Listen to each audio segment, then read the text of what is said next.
Welcome to the Heart-Centered Entrepreneur Podcast. I want you to be rich. Yes, I want abundant financial success for your business. But I don't just care about your business making money. I care about you too.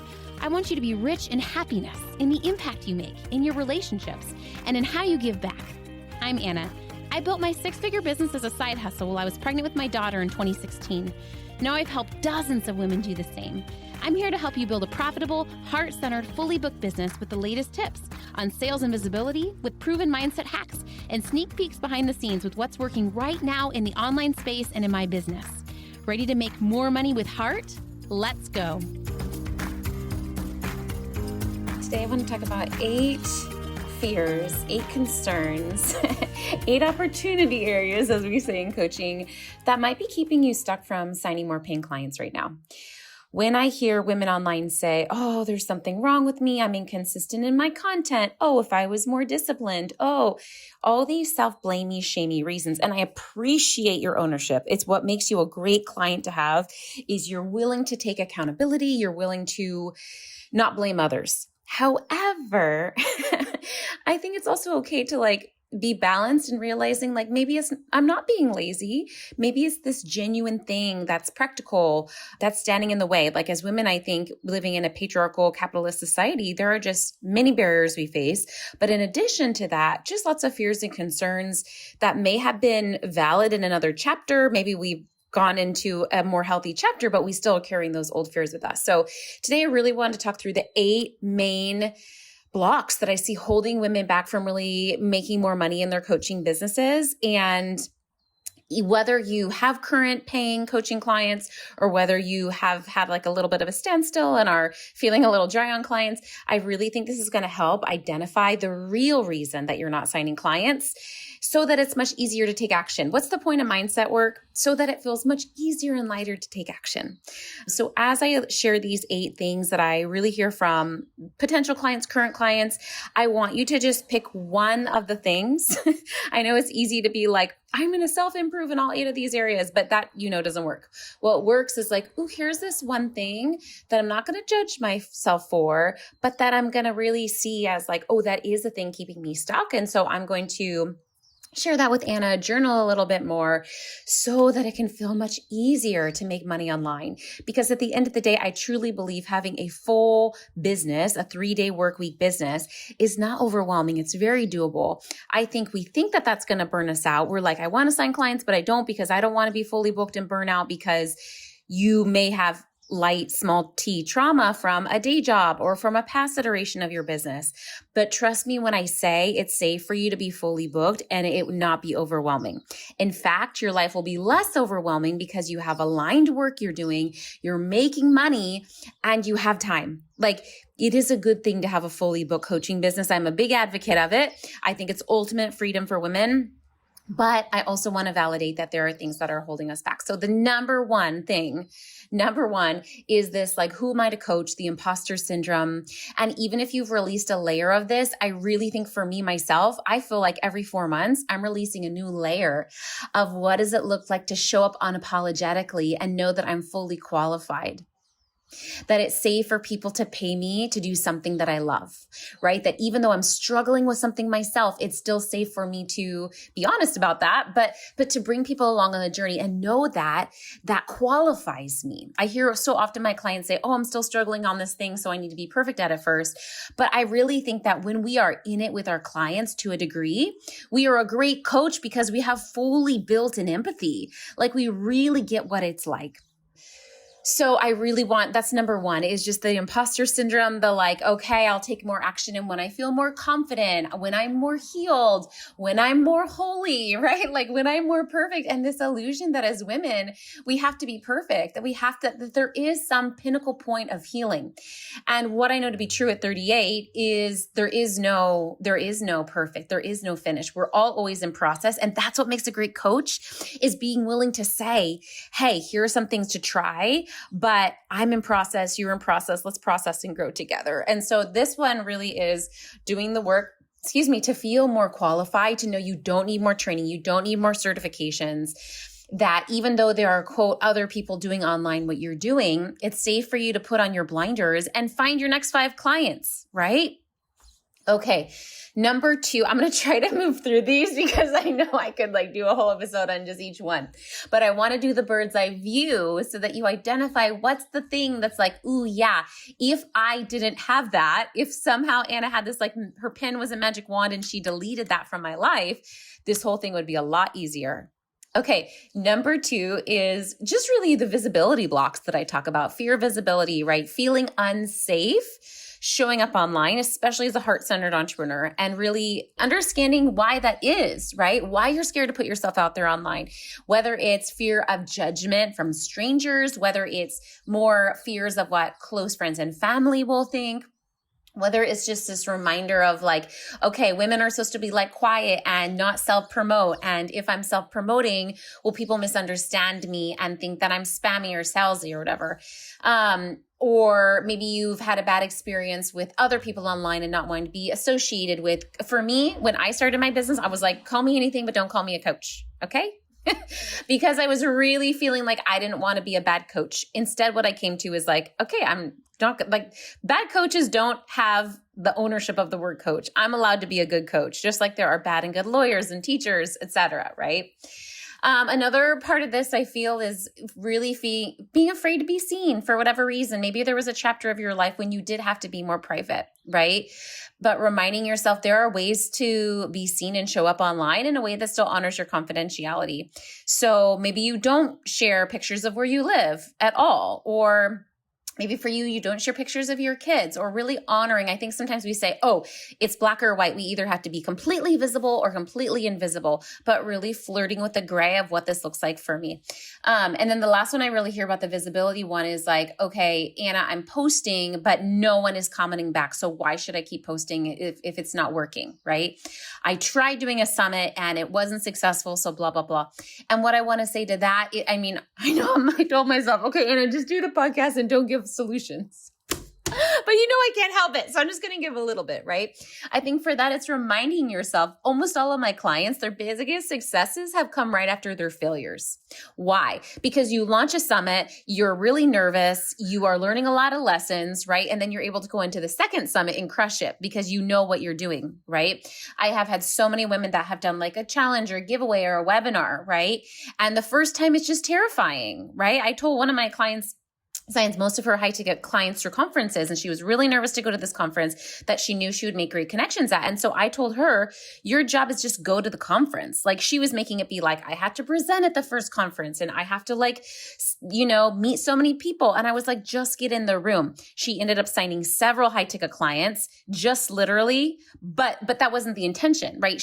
Her job was just to go in and acclimate herself to the room. And I think so often with visibility, it's just continuing to acclimate yourself to visibility and just release that fear of what people will think and say so that you can, instead of being outwardly focused and self-conscious on the outside, we're innerly conscious and we're able to say, how can I create content that I enjoy creating, right? How can I not care what others think? How can I use this as a form of journal and self-expression? How can I let this be existentially fulfilling even if other people don't see it and comment? And I know that that's a hard line to tread because obviously we're online to make money, but I think it's useful to really look at like, okay, how can I also enjoy my marketing? Like if I hate summits, don't do a summit, right? If you enjoy doing a challenge and getting people into action, like do a challenge. Like I think doing what we love in our marketing is just the most underrated thing because I think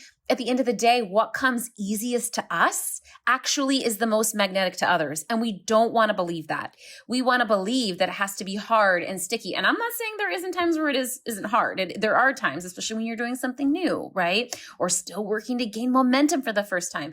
But in general, doing the things, whether it's the type of reels that sound fun to you, like don't do the dancing reels if you don't want to do that, right? Do text carousels. Like when we do the content and we honor our own path and how we show up online, like it's always more successful and it's safe for it to be easy to make money. Okay, number 3. I think women are really scared. I know I was, to invest in ourselves, right? I really think signing coaching clients takes a coach to support you. I know it did for me, because there are so many mental blocks and practical blocks. I feel like when it comes to starting up a business, and I think in the olden days, people got that. Like they went to the bank, they got like a 30K loan for their brick and mortar company, and it wasn't a big deal. But I think now we really have so much pressure on ourselves as women to figure it out alone in isolation, and to never put something on a credit card, or to like, I feel like we really shame ourselves into like, this is so easy. I should be able to do this by myself, whether it's our business, whether it's our healing work. But if I know anything that's made me successful, it's being willing to invest in my coach, my therapist, my nanny, and not just once, but ongoing, and knowing that that support is so invaluable. And that's why in my course, Getting Coach, it's not just an info course. Like I am in there live supporting you, because I feel that we really need someone to spot our blind spots. Right? ChatGPT really is not going to tell you the hard truth of what you are hiding from. And I think you will, maybe you're like me and you like, you enjoy that. Like I enjoy someone telling me my blind spots, right? Because for me, I don't see it as like, oh, I suck, I'm unworthy, I'm going to be a failure. I see it as like, oh my God, great. There's an opportunity area. Now I can get better and faster, because every single human has opportunity areas. So I think the one tied in with this money and investment piece is really knowing that it's safe and okay for you to, number one, invest in yourself and take a risk on yourself. You're a great investment.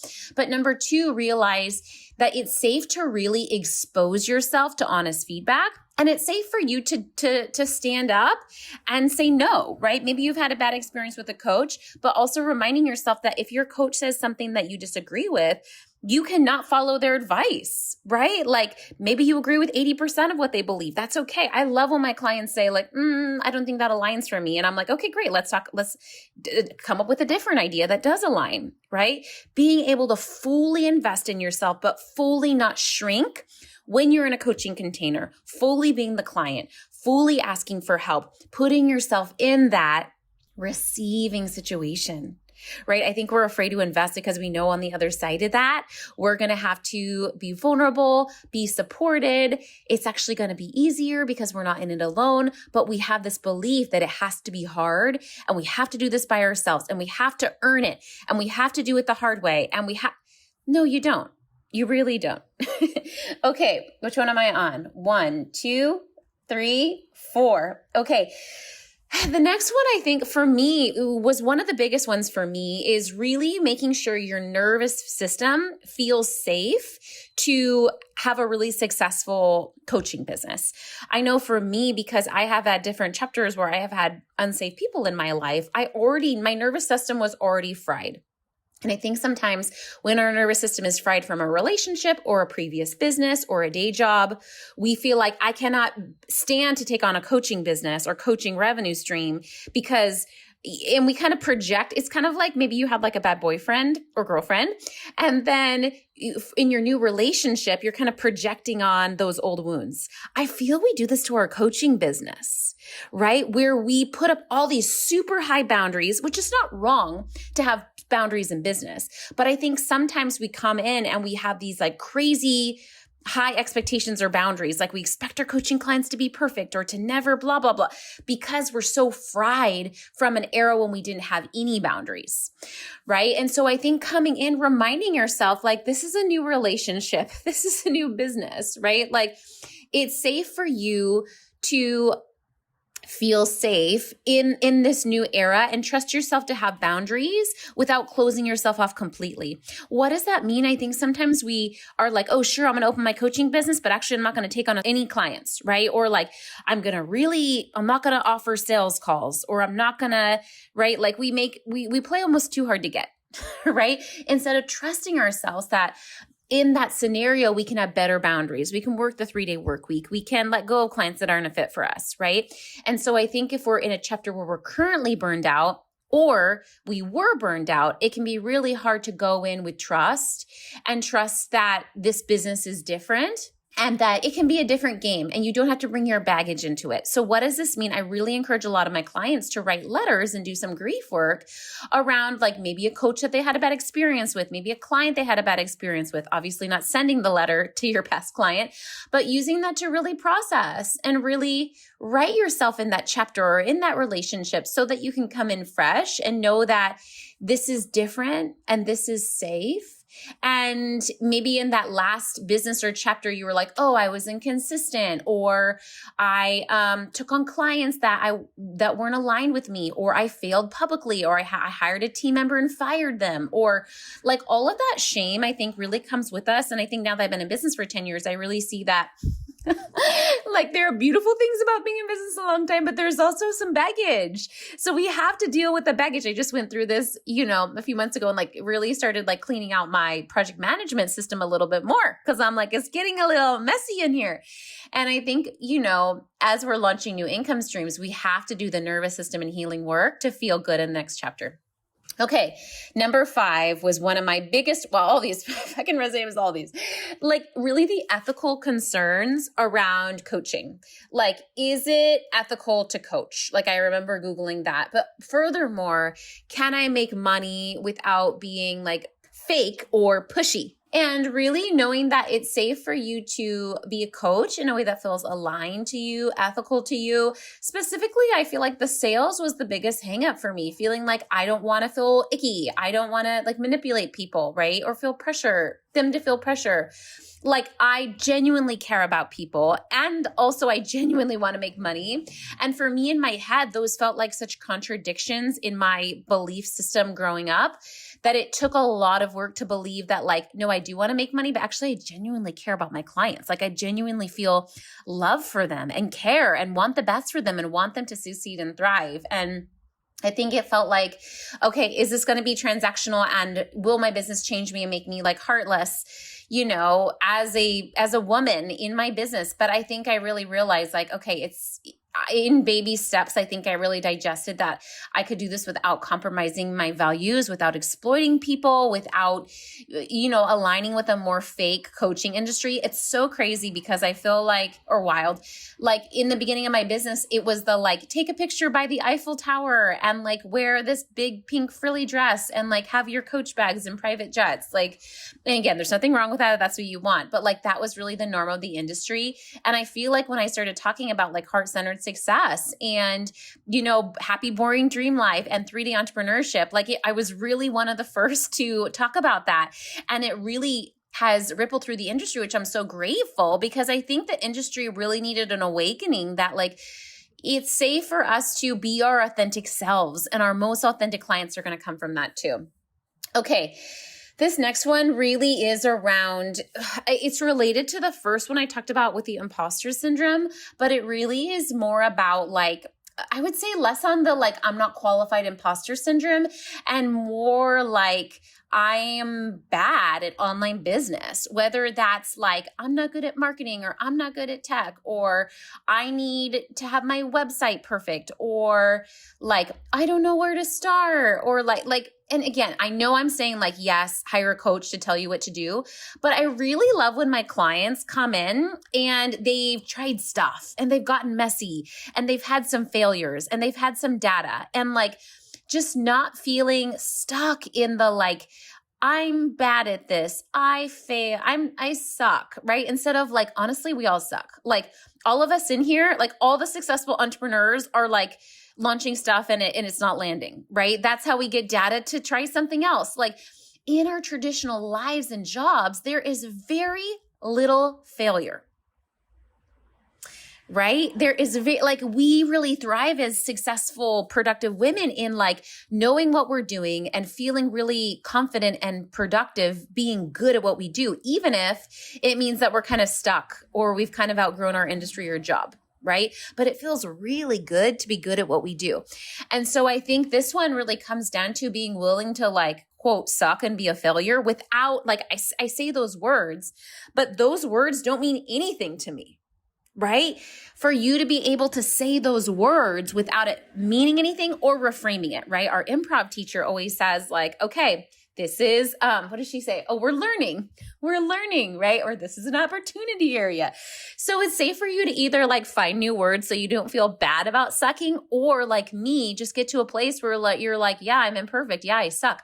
But it doesn't mean about anything about my worthiness, because I'm not attached to being a perfect human, right? I believe I can make a ton of money online being imperfect. Okay.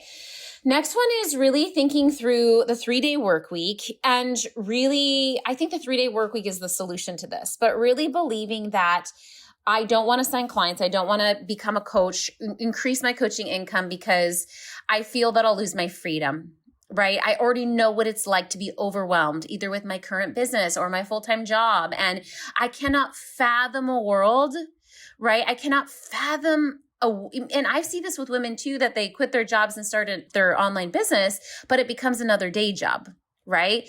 And so I think there's so much fear, legit fear, and like, I don't want to be consumed. I'm already overwhelmed, right? I don't want to be restricted. I don't want to hire like lots of little bosses, right? Like, I don't want to it could be too simple. I can't fathom the belief of what it would look like to get to a business where I'm really working 3 days a week, where I really have slow mornings, where I really can travel for 1 month out of the year and no big deal, right? And again, I really feel like the 3-day work week is just the solution to this, whether you're trying to build your coaching business like on the side or instead of your current situation. But I could say so much more in that. Okay. Last one is, I would say like really going all in on yourself, right? Like, I feel like, when we think about fear, right, it's not just like, oh, what if I try this and it fails, right? I talked about that one, right? It's safe for you to fail. But also like the fear of success. I feel that for me, the fear of success was way bigger than fear of failing, just because I'm somewhat like audacious. I'm a little bit like, I grew up doing theater. I grew up like making embarrassing mistakes. Like, I'm kind of clumsy and quirky. Like, I'm that girl that like at the cafe, I'm going to like sit cross-legged. I'm like, oh, is this weird? I should keep my feet on the floor, right? Like, I'm quirky. I'm a little weird, I feel. So that's the nice thing, is the failure doesn't get me as much, but what does get me is really like that fear of success, right? Like, what if I succeed, and what if the way I'm changing into is something I don't like? What if I don't like myself? What if I'm a bad mom, right? Like, what if all this works and then I become someone that I don't like? Which is so wild to hear that out loud, because I feel like as I've made more money, it's honestly only evolved me. And like, why don't we trust ourselves? With more money and more time and more resources, you're just going to become more of your natural state. The reason you're not living to your full potential is because you don't have the money and time it takes to do that, right? I tell my bar class students this all the time. Like, in order to be healthy, we have to have time and money to be healthy. And we don't want to hear this. We want to be like, oh, I'm not healthy because I'm not working hard enough. No, that's the patriarchy saying, right? You're not healthy because it takes money to buy healthy food. It takes time to be able to plan your meals. It takes money to pay for a gym. It takes time and money, right? Like, more time and money, you're only going to become more of yourself. And I get that the future is unknown. I get that when you're making, I want you to think about twice as much money as you're making right now, right? And I get that you're like, I'm a little scared of that version because she's going to have more work to do. You're also going to have more resources, right? I did that episode on like how I paid more taxes than ever this year, but it was super easy. And my bookkeeper and my tax, it was all done for me. Right? Like, it was pretty much hands-free, versus when I was making less money per year, I was really doing everything myself and stressing out. It's safe for you to trust that next version of you. I get that you don't know all the variables, but can you just trust her? Like, can you just trust that version of you that's making twice as much? That she's going to figure it out, that with more money and more resources, like when you hand her more money, when you hand her more time, she's going to be more powerful. She's going to be more authentic, right? Yeah, she's still going to have challenges and problems. Like life is challenging, right? But it's a lot easier when you have resources, when you have time, when you have money, right? I told you girls I had a health scare. I'm still going through some stuff with like oral surgery, but it was a lot easier because I had the money. I wasn't like worried about where the money would come from, and I had the time. So I was able to like drive up north to a doctor further away because I was able to like travel every Friday to go take care of that, right? Like, trust your future self when you have a lot of clients, right? When you're way more visible, when you're getting more traction on your reels, you'll have support to help you out. And so trust that expanded version. Say that out loud right now. I trust my expanded version. I trust her, right? You're trusting everyone else in your life, but you're not trusting yourself. And in probably the fears you have of what's going to go wrong when you're making twice as much actually aren't going to come true. There'll be other things you have to deal with, but you can handle it. And you're handling things right now, right? I don't feel like life is significantly more challenging when you have money. I feel it's significantly less challenging. Okay, I know that was a lot, but I really wanted to do a bird's eye view on those 8 things. And again, I want you to figure out what's that one thing that's most holding me back from going all in on my coaching business. Please make sure you check out my 20-minute recorded workshop on my favorite heart-centered strategy to sign your next 3 to 5 paying coaching clients with one simple strategy. Is the exact strategy that I use to start my coaching business. And I also use the same strategy to scale my coaching business with group coaching and other offers. And so it really is the ticket to signing clients in a heart-centered way without using paid advertising, without having to go viral or be a social media superstar. You're going to love it.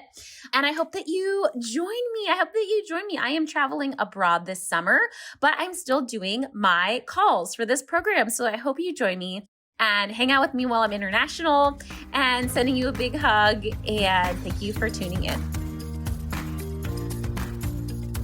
Thanks for hanging out today. Please hit that subscribe button so you can make sure to stay updated anytime a new episode drops. And I would love for you to join me in my free Facebook community. It's called The Heart-Centered Entrepreneur. We discuss the podcast episodes. I regularly go live and do free trainings.